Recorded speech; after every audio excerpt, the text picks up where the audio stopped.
Assalamualaikum warahmatullahi wabarakatuh. Pertama-tama, segala puji dan syukur kita panjatkan kepada Allah Subhanahu wa Ta'ala yang telah memberikan rahmat dan hidayahnya. Salawat serta salam semoga terlimpah curahkan kepada junjungan kita Nabi Muhammad SAW. Yang terhormat Ibu Resa Nurmala, SAB, MA, selaku dosen sosiologi industri, dan teman-teman yang berbahagia. Sebelumnya perkenalkan, nama saya Nurul Agustin selaku moderator dari kelompok 10. Di sini kami akan membahas materi yang berjudul reintegrasi sosial, konflik, dan upaya penanganannya. Di sini akan membahas adalah Tiffany, Diva, Ashkal, dan juga Satya. Materi pertama yang akan kami bahas yaitu mengenai integrasi sosial. Integrasi sosial atau penyesuaian sosial adalah suatu proses penyesuaian di antara unsur-unsur yang saling berbeda dalam kehidupan sosial sehingga menghasilkan suatu pola kehidupan yang serasi serta fungsinya sama bagi masyarakat. Terjadinya integrasi sosial menyebabkan keberlangsungan hidup individu atau kelompok terjamin, meskipun terdapat perbedaan-perbedaan. Integrasi sosial ini merupakan suatu proses untuk mempertahankan kelangsungan hidup kelompok yang tidak akan pernah selesai dan berlangsung terus-menerus. Pengertian integrasi sosial menurut para ahli, yang pertama ada menurut Hendro Puspito, integrasi sosial adalah suatu kondisi kesatuan hidup bersama dari aneka ragam satuan sistem sosial budaya, kelompok, etnis, dan kemasyarakatan untuk berinteraksi dan bekerja sama. Lalu menurut Howard Wiggins, integrasi sosial adalah penyatuan bagian yang berbeda-beda dari suatu masyarakat menjadikan satu keseluruhan yang lebih utuh, atau memadukan masyarakat kecil yang banyak menjadi satu kesatuan bangsa. Lalu yang terakhir ada menurut Myron Weiner, integrasi sosial adalah penyatuan kelompok budaya dan kelompok sosial ke dalam satu kesatuan wilayah dan dalam pembentukan suatu identitas nasional. Lalu ada bentuk integrasi sosial. Bentuk integrasi sosial ini dibagi menjadi dua bagian. Yang pertama ada integrasi instrumental dan integrasi ideologis. Integrasi instrumental lebih mengarah pada integrasi yang visual, yang artinya dapat dilihat, seperti adanya suatu norma atau kepentingan tertentu untuk pengikat atau instrumen, adanya suatu keseragaman aktivitas dalam keseharian, adanya suatu keseragaman dalam berpakaian, dan adanya suatu tujuan tertentu yang disesuaikan dengan suatu kepentingan kelompok. Lalu integrasi ideologis adalah suatu bentuk integrasi yang tidak terlihat atau tampak secara visual, yang terbentuk dari suatu ikatan spiritual atau ideologis yang kuat dan mendasar, yang melalui proses alamiah tanpa adanya suatu paksaan dan ikatan. Faktor pendorong integrasi sosial yang pertama, toleransi, yang kedua, kesempatan yang seimbang dalam ekonomi, yang ketiga, sikap saling menghargai, yang keempat, unsur budaya yang sama, yang kelima, perkawinan campuran, dan masih banyak yang lainnya. Selain faktor pendorong, ada juga faktor penghambat terjadinya integrasi sosial. Yang pertama, sikap tidak menghargai, yang kedua, kurangnya kesadaran menjaga persatuan dan kesatuan, yang ketiga, berkurangnya toleransi, yang keempat, ketimpangan sosial dan ekonomi, yang kelima, kurangnya keterbukaan, dan masih banyak yang lainnya. Setelah mengenal apa itu integrasi sosial, kali ini saya akan membahas mengenai reintegrasi sosial. Apa sih reintegrasi sosial itu? Reintegrasi sosial merupakan proses pembentukan norma atau nilai baru sebagai bentuk penyesuaian diri dengan lembaga atau organisasi yang telah mengalami perubahan. Reintegrasi memiliki tujuan sebagai upaya membangun kepercayaan sosial atau membentuk norma baru. Reintegrasi sosial bertujuan untuk memperbaiki beberapa hal yang menjadi penyebab utama konflik di lingkungan masyarakat. Contoh reintegrasi sosial. Yang pertama, melakukan musyawarah. Ketika terjadi konflik atau permasalahan, usahakan untuk melakukan musyawarah tanpa memperparah konflik. Yang kedua, lembaga masyarakat. Jika terjadi permasalahan hukum, maka serahkan ke lembaga hukum. Yang ketiga, tidak mudah tersulut emosi. Agar integrasi sosial dapat tercapai, maka sikap mudah tersulut emosi haruslah dihilangkan. Yang keempat, tidak main hakim sendiri.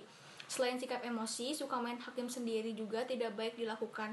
Jika ada permasalahan yang sudah sangat menyimpang dari peraturan atau norma yang ada, sebaiknya diserahkan ke pihak yang berwenang.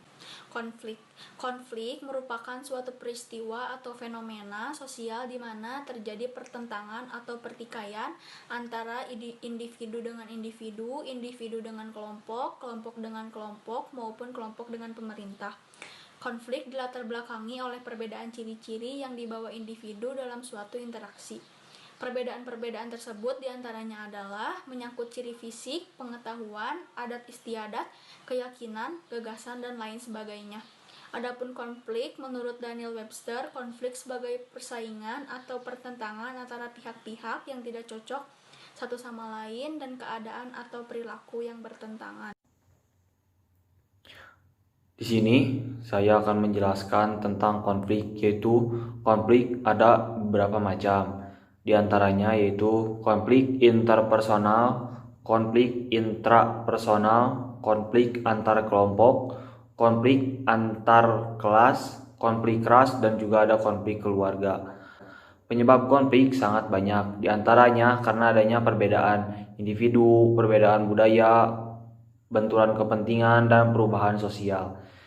Cara menangani konflik, ada banyak cara untuk menanganinya terjadinya konflik. Di antaranya menjaga keutuhan NKRI, mengamalkan nilai-nilai Pancasila, mempererat rasa persatuan sebagai bangsa yang berbineka tunggal ika. Contoh konflik sosial dalam masyarakat adalah konflik yang terjadi di Kabupaten Lampung Selatan tahun 2012, yaitu konflik ini terjadi pada tanggal 27 Oktober tahun 2012 hingga tanggal 29 Oktober tahun 2012. Yang menjadi penyebab konflik adalah pada saat itu ada 2 orang gadis yang berasal dari desa Agom diganggu oleh sekelompok pemuda yang berasal dari desa Bainuraga. Kedua gadis ini sedang naik sepeda motor, kemudian diganggu hingga keduanya terjatuh dan mengalami luka-luka. Sontak kejadian ini memicu amarah dari warga desa Agom. Mereka kemudian mendatangi desa Balinuraga yang mayoritas beretnis Bali dan membawa senjata tajam. Bentrok pun tak terhindarkan hingga menewaskan total 10 orang. Upaya yang seharusnya ditempuh adalah ketika terjadi sebuah masalah, usahakanlah selesaikan dengan musyawarah terlebih dahulu tanpa tergesa-gesa. Jika ada korban dalam masalah tersebut, maka sebaiknya libatkan pihak berwajib dan jangan main hakim sendiri hingga menelan banyak korban jiwa yang tidak bersalah. Adapun contoh lain yang saat ini sering terjadi yaitu adanya kekerasan pada anak yang akhir-akhir ini sering kita dengar di berita. Kementerian Pemberdayaan Perempuan dan Perlindungan Anak atau PPPA menilai bahwa pelaksanaan sistem perlindungan anak yang terintegrasi merupakan salah satu upaya untuk dapat menghapus kekerasan terhadap anak. Salah satu yang dapat dilakukan dengan menghadirkan sistem pendidikan positif, aman, dan nyaman bagi anak. Apalagi pandemi COVID-19 telah memperparah kerentanan dan meningkatkan resiko anak mengalami berbagai tindakan kekerasan, baik fisik, psikis, maupun seksual. Upaya penghapusan kekerasan terhadap anak tidak bisa ditunda sehingga dalam merupakan proses pembentukan norma atau nilai baru sebagai bentuk penyesuaian diri dengan lembaga atau organisasi yang telah mengalami perubahan. Perlindungan anak dan ancaman kekerasan membutuhkan sinergi semua pemangku kepentingan melalui pelaksanaan sistem perlindungan anak yang terintegrasi. Pandemi COVID-19 telah berdampak signifikan terhadap kehidupan anak, salah satunya pada bidang pendidikan. Kebijakan belajar dari rumah pun dinilai turut meningkatkan risiko anak mengalami kekerasan dan eksploitasi. Risiko ini mulai dari berada di jalanan, diperdagangkan, berkonflik dengan hukum, hingga dipaksa menikah di usia dini, terutama pada anak perempuan. Selain itu, kekerasan pun bisa dialami anak di lingkungan sekolah antara lain seperti perlindungan dan hukuman fisik yang membuat anak menderita, mempengaruhi kesehatan mental, dan risiko serius lainnya.